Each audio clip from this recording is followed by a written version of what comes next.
It's time for another episode of Left Hand Poetry.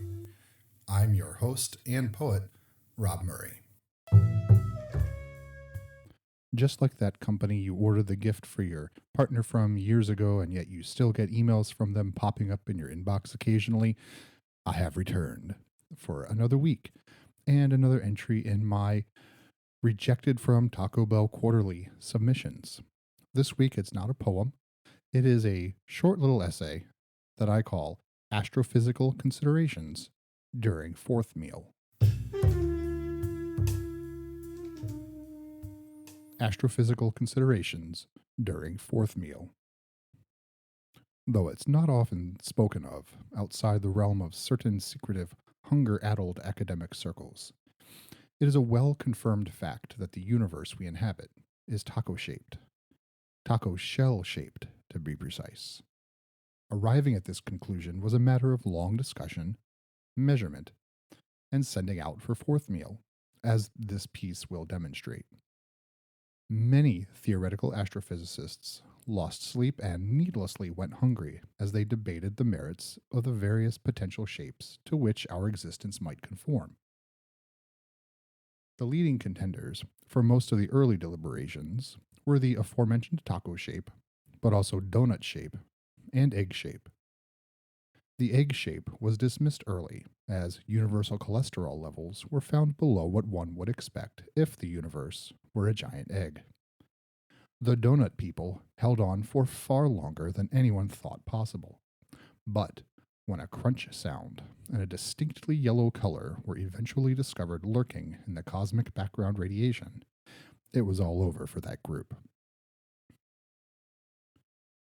Alarmingly, and in spite of the evidence, there are those who insist that the universe is in fact quesadilla-shaped. Those crackpots are not invited to the good seminars because they let themselves get bogged down by lengthy discussions of fringe concepts like proper chicken distribution within the cheesy ether. They all miss the point that it does not matter what is inside the shell, just that it is, and that it is indisputably crunchy and yellow. Cheese having been mentioned, these quesadillists, as they are called, insist that there is something called stringy theory that is the central tenet of their conception of the universe.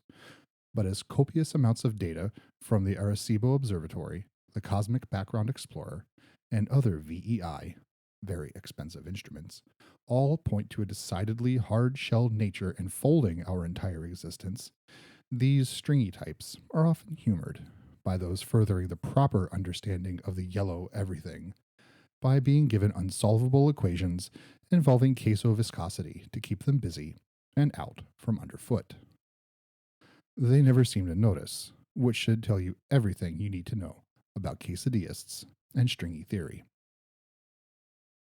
Of course, all this talk of taco shells, quesadillas, and their fillings is just a stand-in for the highly complex series of mathematical concepts that are oft described and then avoided on aging green chalkboards in the basements of physics departments at prestigious universities around the world.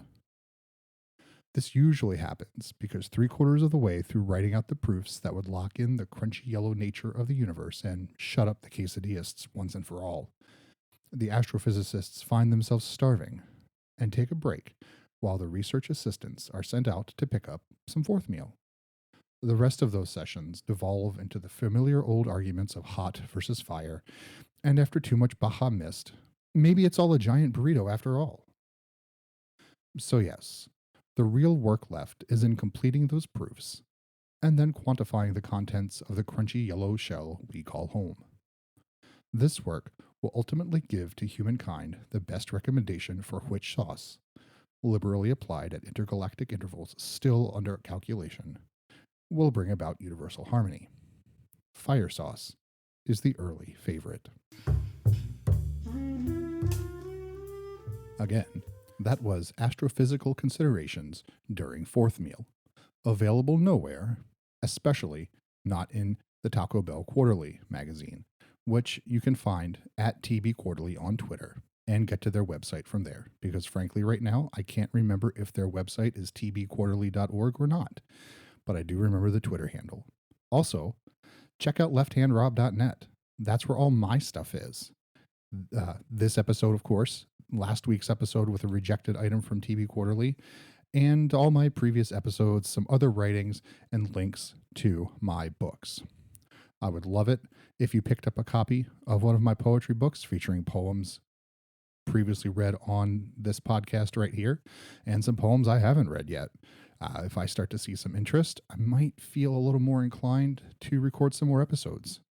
And maybe if I continue to not see any interest, I'll finally get the hint. Either way, there's a couple more of these rejected from Taco Bell Quarterly episodes left to come.